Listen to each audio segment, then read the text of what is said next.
Welcome my dear friends. તો internet પર account 8ના બધા પ્રકારના દાખલાઓ શોધતા જો તમે મારા વિડીયો પર આવીને અટક્યા છો તો ફર્સ્ટ ઓફ ઓલ હું તમને સજેસ્ટ કરું છું કે તમે ચેનલને સબસ્ક્રાઈબ કરી લો. બિકોઝ એકાઉન્ટ 8ના ઘણા બધા દાખલાઓ હું શીખાવી ચૂકી છું અને ઘણા બધા દાખલાઓ હજી ભવિષ્યમાં હું શીખાડવાની છું, આપણા ચેનલ પર અપલોડ કરવાની છું. તો એ વિડીયોની નોટિફિકેશન અને એ વિડીયો તમારા સુધી શેર થઈ શકે એના માટે તમારે ચેનલને સબસ્ક્રાઈબ કરવું ખૂબ જ જરૂરી છે, જેથી તમે આપણી આ બ્યુટીફુલ જે ફ્રેન્ડ ટુ ફ્રેન્ડ સ્ટડીની ફેમિલી છે એમાં જોઈન થઈ જશો. એન્ડ બધા જ પ્રકારના જેમ કે VNSUની નવી પ્રકારની અપડેટો છે, કોમર્સ સબ્જેક્ટના જેટલા બી સબ્જેક્ટ છે એના તમામ પ્રકારના વિડીયો આપણા ચેનલ પર ઉપલબ્ધ છે, જે તમે બધા જોઈ શકો છો. તો ચાલો વધારે વાત ના કરતા આપણે દાખલો સ્ટાર્ટ કરીએ. તો રોકડ અંદાજપત્રનો આજે આપણે કરવાનો છે આશુતોષ કંપની લિમિટેડનો દાખલો.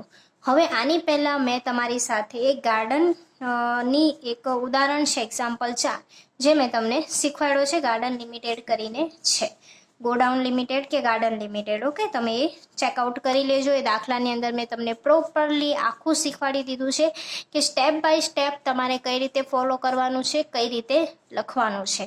અને હવે હું તમને ખાલી દાખલાઓ સમજાવવાની છું, લખીને તમારો ટાઈમ વેસ્ટ કરીશ નહીં. તમે જાતે દાખલો ગણો અને મારી ઇન્સ્ટા આઈડી પર તમે શેર કરો. ઓકે, હવે આપણે સ્ટાર્ટ કરીએ. આશુતોષ લિમિટેડ કંપની, આ તમારી બુક્સ એટલે કે BSRની બુક્સની અંદરનો દાખલો છે રોકડ અંદાજપત્રનો. જો તમે પ્રેક્ટિસ કરી રહ્યા છો તો પણ કરી શકો છો. BSRની બુક છે તો એ ઓપન કરીને પણ જોઈ શકો છો. હવે છે આશુતોષ કંપની લિમિટેડમાં તમને પહેલાં કહી દીધું છે 1 એપ્રિલના રોજ રોકડ અને બેંક સિલક તમારે કેટલી આપી દીધી છે? 2 લાખ. તો તમને ખબર છે એમ શરૂઆતની બાકી જે બી એપ્રિલ મહિનો, એપ્રિલથી જૂન સુધીનું બનાવવાનું છે, તો એપ્રિલ, મે, જૂન, તો આ 3 લખશો અને એપ્રિલના ખાનામાં શરૂઆતની બાકી કેટલી આવશે તમારી? 2 લાખ. ત્યાર પછી છે તમને વેચાણ આપી દીધું છે, એટલે ડાયરેક્ટ તમારે જે બી વેચાણ છે એ જેટલા શાખ મુદત કીધી હોય એ શાખ મુદતમાં વેચવાનું છે. ઓકે, પછી તમને આપી છે વેચેલ માલની પડતર. તો આ તમારા માટે ઇમ્પોર્ટન્ટ હશે. ઓકે, આમાં આ હવાલો નવો છે. મેં તમને કીધું એમ હવાલાઓ હું તમને શીખવાડવાની છું, જે પણ નવા હશે. તો આ નવા પ્રકારનો હવાલો છે જે આજે આપણે શીખીશું. હવે અહીંયા કંઈક તમને હવાલાઓનું ભાષણ આપ્યું છે, જો આપણે વાંચી લઈએ જેથી આપણને ખબર પડી જશે આપણને કે શું કરવાનું છે. સ્થિર પરોક્ષ ખર્ચા તમને 1,50,000 આપ્યા છે, જેની અંદર 50,000 યંત્ર પર ઘસારો સમાવેશ છે. તો તમારા જેટલા બી સ્થિર ખર્ચાઓ છે એટલે કે 1,50,000 છે એ તમારા એની અંદર યંત્રનો ઘસારો સમાવેશ છે, જે આપણે પછી સોલ્વ કરશું. હવે છે કુલ વેચાણ પૈકી 20% રોકડ વેચાણ છે, ઉધાર વેચાણના 50% વેચાણ પછીના મહિને અને 40% વેચાણ પછીના બીજા મહિને અને બાકીના વેચાણ પછી ત્રીજા મહિને. એટલે બાકીના કેટલા વધે? 10%, જે આપણે આગળથી કરતા આવીએ છીએ 50, 40 અને 10. 3 આમ લાઈનસર લખવાનું, જે મેં તમને રીત શીખવાઈ એમ. આખો દાખલો ગણેલો છે એ પણ હું તમારી સાથે શો કરીશ, પણ અત્યારે આપણે હવાલાઓ સમજી લઈએ. ઓકે, હવે એની પછી શું કીધું છે? ખરીદી. આ જે મેઇન હવાલો જે અહીંયા તમને વિગત આપી છે એ મેઇન હવાલાની વિગત તમારે અહીંયાથી સ્ટાર્ટ થાય છે. માલ સમાન 2 વેપારીઓ સાથે અનુક્રમે શિવ ટ્રેડર્સ અને ભોલે ટ્રેડર્સ પાસેથી એક સરખે હિસ્સે ખરીદવામાં આવે છે. શિવ ટ્રેડર્સની ખરીદી 2 માસ અગાઉ અને ભોલે ટ્રેડર્સની ખરીદી 1 માસ અગાઉ કરવામાં આવે છે, અને બધી જ નાણાંની ખરીદી એના પછીના મહિને ચૂકવવામાં આવશે. તો આની ખરીદીની જે શાખ મુદત છે 1 મહિનાની શાખ મુદત છે કે 1 મહિના પછી અમે પૈસા આપી દઈશું. પરંતુ શું છે કે શિવ ટ્રેડર્સ અને ભોલે ટ્રેડર્સની ખરીદી 1 માસ પહેલાં કરવામાં આવે છે અને એકની 2 માસ પહેલાં કરવામાં આવે છે. તો એ તમારે ધ્યાન રાખવાનું છે. અને માલ સામાન અને મજૂરી સંપૂર્ણ ચલિત છે, એટલે કે જે બી માલ સામાન અને મજૂરી તમને અહીંયા હવાલામાં આપી છે એ ચલિત છે, એટલે કે દર મહિને શું થતી હોય? ચેન્જ થતી હોય છે. અને કંપની ચલિત ખર્ચ પર એક સરખા ધોરણે કાચો નફો જાળવી રાખે છે. હવે તમને એ ખબર પડી ગયું કે અહીંયા શું કહે છે કે જેટલા બી ચલિત ખર્ચ છે એટલે કે માલ સામાન અને મજૂરી બી ચલિત જ છે, તો બધામાં એક સરખો ધોરણનો કાચો નફો હશે. બધામાં શું હશે? એક જ ધોરણનો કાચો નફો હશે, એટલે કે બધાના ટકા કેવા હોય છે? સેમ હોય છે. તો અહીંયા આપણે ટકા શોધી લઈશું, જેથી તમને 1 મહિનાનું જે અહીંયા તમને આપ્યું છે જાન્યુઆરી માસનું, તો એના પરથી તમે ફેબ્રુઆરીનું, માર્ચનું, એપ્રિલનું, મેનું બધાનું શોધી શકશો, જે હું તમને હમણાં બતાવીશ. પછી છે મજૂરી અને ચલિત ખર્ચા 1 માસ બાદ ચૂકવાય છે. તો એ જ મજૂરી અને ચલિત ખર્ચા જે આપણે ઉપર શોધીશું એ જ તમારે શું કરવાનું, જે માસના હોય એના પછીના માસમાં તમારે લખી દેવાના. દરેક માસના અંતે તમારે કેટલી હાથમાં રોકડ શિલ્લક રાખવાની છે? 1 લાખ. હવે નેક્સ્ટ મતલબ જે એની પહેલાં મેં દાખલો કરાવ્યો તો એની અંદર શું હતી કે 1 લાખ હોવી જ જોઈએ લઘુત્તમ. 1 લાખથી વધારે હોય તો ચાલે, બટ અહીંયા શું કીધું છે 1 લાખ જ રાખવાની. જો 1 લાખથી વધારે હોય તો તમારે એને ક્યાં આપી દેવાની છે? સરકારી જામીનગીરીમાં રોકી દેવાનું, બટ તમારે ખાલી 1 લાખ રાખવાની છે. હવે આપણે તમને દાખલો બતાવીએ. ઓકે, આશુતોષનો જે લિમિટેડનો જે દાખલો છે આપણે જોઈ લઈએ. પેજ ખુલ્લું હતું બટ ફેરવાઈ ગયું. ચલો જો, આ આશુતોષ લિમિટેડ છે. આ મારો દાખલો જે મેં તમને પહેલો હવાલો કીધો કે અહીંયા 2 લાખ તમારે લખી દેવાના શરૂઆતની, બાકીમાં તમારે કેટલા લખવાના? 2 લાખ લખી નાખવાના. પછી તમને વેચાણનું મેં તમને કીધું એમ, અહીંયા તમને વેચાણ વિશે શું કીધું છે? 50% નાણાં પછીના પહેલે મહિને, 40% અને 10%. તો અહીંયા તમને મેં વેચાણ સમજાવી દીધું છે, જોઈ શકો છો. જે બી વેચાણ આપ્યું છે બેઠું મેં અહીંયા લખી નાખ્યું છે. 5 લાખ, 4 લાખ, 5 લાખ, 5,50,000, 6 લાખ અને 4 લાખ. પછી તમારે શું કરવાનું છે? એના 20% રોકડ છે તો એની પછીનું 80% શું હશે? ઉધાર હશે. તો આ શું છે? ઉધાર. હવે રોકડ તમારે એપ્રિલ, મે અને જૂનનું લખી નાખવાનું. 1,10,000 આવ્યું, 1,20,000 ને 80,000. તો તમે અહીંયા લખી નાખશો. ઓકે, એ લખાયા પછી તમારે ઉધાર ઉપર આવવાનું છે. તો ઉધાર તમને આ બધા દેખાય છે, બટ એની ચૂકવણી શાખ મુદ્દતમાં કરવાની છે. તો 4 લાખના 50% અહીંયા લખીશું, 40% અહીંયા લખીશું, 10% અહીંયા લખીશું. 3,20,000ના 50% અહીંયા, 40% અહીંયા, 10% અહીંયા. એવી જ રીતે 4 લાખના બી સેમ ટુ સેમ પહેલા કર્યા એમ 50, 40, 10, 50, 40 અને 10, અને અહીંયા કેટલા આવશે? 50. સમજ પડી? આવી રીતે ખતવણી કરવાની, મતલબ કે ખતવણી તો નથી પણ આવી રીતે સ્ટેપ ફોલો કરવાના છે. એન્ડ આપણે એપ્રિલ મહિનાનું જે ટોટલ છે એ કરવાનું છે, પછી મેનું કરવાનું છે અને જૂનનું કરવાનું છે. એટલે તમને કંઈક આ પ્રકારનું ટોટલ મળશે. તો આ પ્રકારનું ટોટલ તમે ક્યાં લખી નાખશો? અહીંયા લખી નાખશો.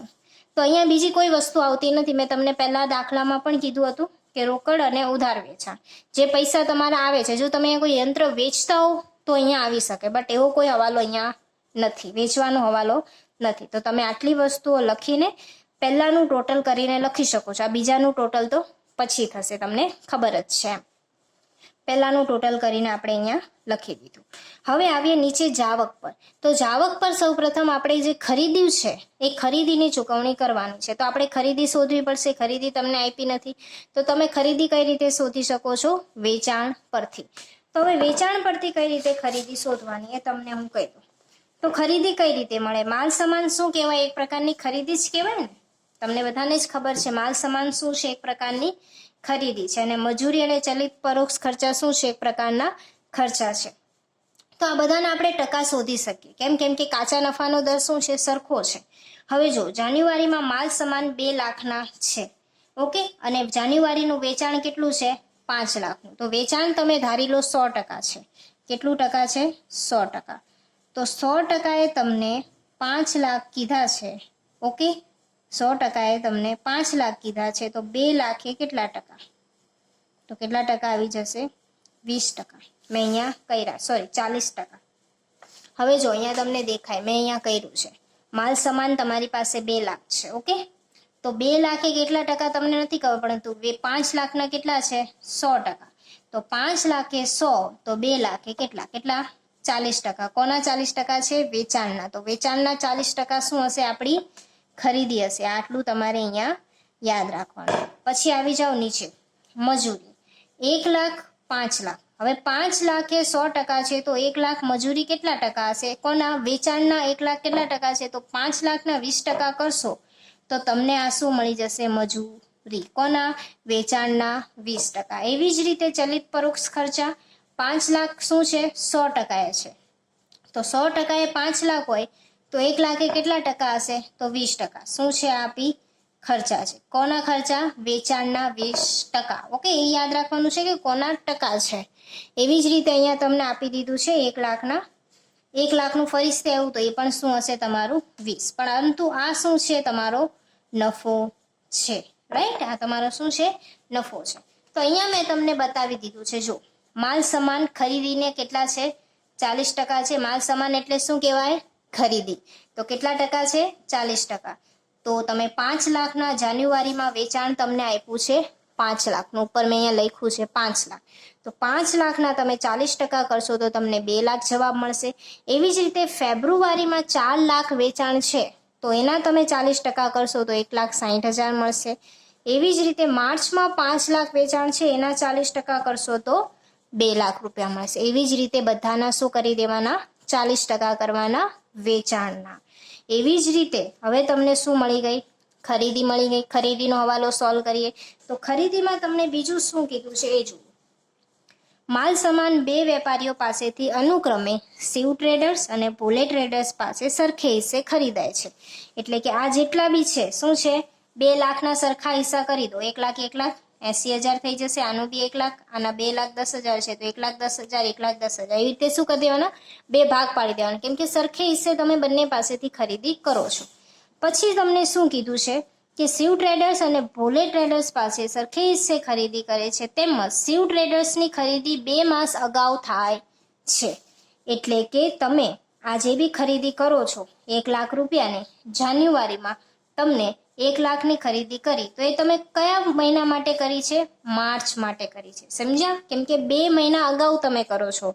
તો 2 મહિના અગાઉ એટલે કે 2 મહિના પછી જોઈ લો કે માર્ચ મહિનામાં તમે જે વેચાણ કરશો એ તમે ક્યારે ખરીદી કરવાના છો?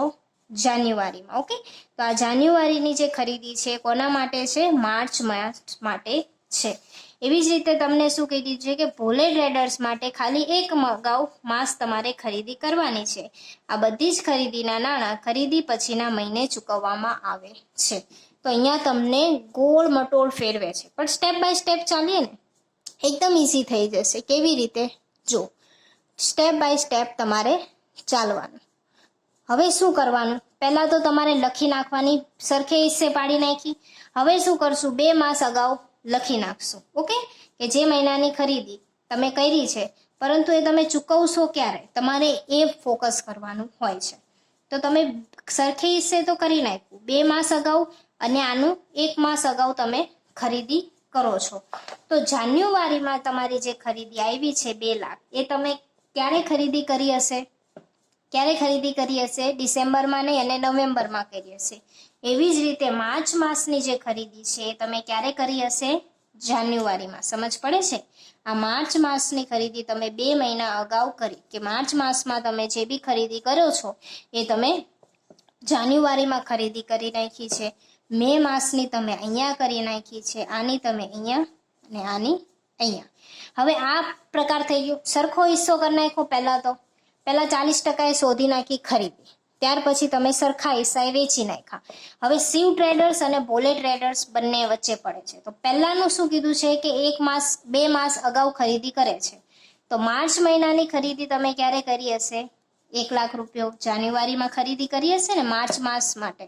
તો માર્ચ માસની તમે જાન્યુઆરીમાં ખરીદી કરી એનો મતલબ કે તમે જાન્યુઆરીમાં પૈસા ચૂકવ્યા હોય. સમજ્યા? એવી રીતે. બટ અહીંયા તમને ચૂકવણી બીજી રીતે આપી છે તો આપણે એ રીતે કરશું. હવે લઈ લે આપણે ભોલે ટ્રેડર્સને. તો ભોલે ટ્રેડર્સનું ખાલી 1 જ માસ આપ્યું છે તો 1 માસ પહેલા લખી નાખ્યા બધા. જેમ કે ફેબ્રુઆરીની જે 80,000ની ખરીદી છે એ તમે ક્યારે કરી લીધી? જાન્યુઆરીમાં કરી લીધી. ઓકે. તો આ તમારો થઈ ગયા શિવ ટ્રેડર્સ અને આ તમારા થઈ ગયા ભોલે ટ્રેડર્સ. હવે તમારે આવવાનું છે ચૂકવણી ઉપર. સ્ટેપ બાય સ્ટેપ ચાલ્યા. તમને સમજ પડી છે? સ્ટેપ બાય સ્ટેપ હંમેશા ફોલો કરવાનું. હવે અહીંયા આપણે જોઈએ શું કીધું છે કે માલ સામાન બધા ખરીદીના નાણાં ખરીદી પછીના મહિને ચૂકવવામાં આવે છે. તો 1,80,000ની ખરીદી હું જાન્યુઆરી માસમાં કરું છું પરંતુ આ 1,80,000 હું ચૂકવું ક્યારે છું? ફેબ્રુઆરીમાં. તો અહીંયા મેં ટોટલ કરી નાખ્યું 1,80,000નું. 2,10,000 થયા. અહીંયા 2,30,000 2,20,000 ને 80,000. પરંતુ આ બધી જે મેં ખરીદી એ માસમાં કરી છે પરંતુ મેં પૈસા એના પછીના માસમાં ચૂકવ્યા છે. એટલે કે 1,80,000 હું ચૂકવીશ આ માસમાં. 2,30,000 હું ક્યારે ચૂકવીશ? એના પછીના માસમાં. એવી રીતે પછીના માસમાં મેં પૈસા ચૂકવ્યા છે. સમજ પડે છે? અહીંયા તમારી ખરીદીનો જે કોન્સેપ્ટ છે ક્લિયર થાય છે. સમજ પડી ગઈ? પહેલાં તો 40% આપણે શોધ્યા. 40% શોધ્યા બાદ એના તમે 2 સરખા ભાગ પાડ્યા. બે સરખા ભાગ પાડ્યા બાદ શિવ અને ભૂલે જે પ્રમાણે ખરીદી કરી છે 2 મહિના અગાઉ, તો એ 2 મહિના અગાઉ અને 1 મહિના અગાઉ આપણે લખી નાખ્યું. ત્યાર પછી તમે ચૂકવણી ક્યારે કરો છો? 1 મહિના પછી, તો એ 1 મહિના પછી લખવાનું છે. ઓકે, તો તમારે તો જોઈએ છે એપ્રિલ, મે અને જૂન, તો અહીંયા આપણે લખી નાખશું એપ્રિલ, મે અને જૂન. ઓકે, પછી તમારે જે મજૂરીની ચૂકવણી છે એના બી તમારે શું કરી દેવાના? મજૂરી કેટલી છે? 20%. તો જે બી મહિનાની વેચાણ છે એના 20% લખવાના. ચલિત ખર્ચા બી 20% લખી દેવાના. ઓકે, એટલું જ છે, એના બીજું કશું જ નથી. જામીનગીરીનો જે પ્રશ્ન આવે છે અહીંયા કેવી રીતે આવે છે? ટોટલ કરો. ટોટલ કરશો એટલે જે પણ બી વધે છે તમારે જામીનગીરીમાં આપી દેવાના છે. એનો અહીંયા કોઈ કોન્સેપ્ટ આવશે નહીં, મતલબ એની કોઈ નોંધ નહીં થાય, બટ તમારે અહીંયા કેટલા રાખી લેવાના? 1 લાખ. તો અહીંયા ઉપર બી શું આવી જશે? તમારા 1 લાખ રૂપિયા. એટલે જામીનગીરીની અહીંયા કોઈ એન્ટ્રી થશે નહીં. આપણે ખાલી 1 લાખ શિલ્લક રાખવાની અને ઉપર પાછી 1 લાખ લખવાની, નીચે પાછી 1 લાખ લખવાની. ઓકે, તો અહીંયા તમારો આશુતોષનો જે દાખલો છે એ કમ્પ્લીટ થાય છે. તમે સ્ક્રીનશોટ લઈ શકો છો. થોડુંક ઝૂમ આઉટ તમારું કરી દો એટલે તમે એને દાખલો જોઈ શકો. સ્ક્રીનશોટ લઈ લેજો. કંઈક આ પ્રકારનો દાખલો મેં તમને સમજાવી દીધો છે ને તમને હેલ્પ થશે. ઓકે, તો આ એક નવો પ્રકારનો હવાલો હતો જે મેં તમારી સાથે શેર કર્યો છે. આની પછી હજી 2-3 પ્રકારના દાખલાઓના હવાલાઓ હું તમારી સાથે જરૂરથી શેર કરીશ. Thank you so much for watching. કોઈ પણ ક્વેરી હોય તો કમેન્ટ કરજો, ચેનલને સબસ્ક્રાઈબ કરી લેજો. વિડીયો પસંદ આવે છે તો લાઈક જરૂરથી કરજો my dear friends. Thank you so much. Tata, bye bye, see you.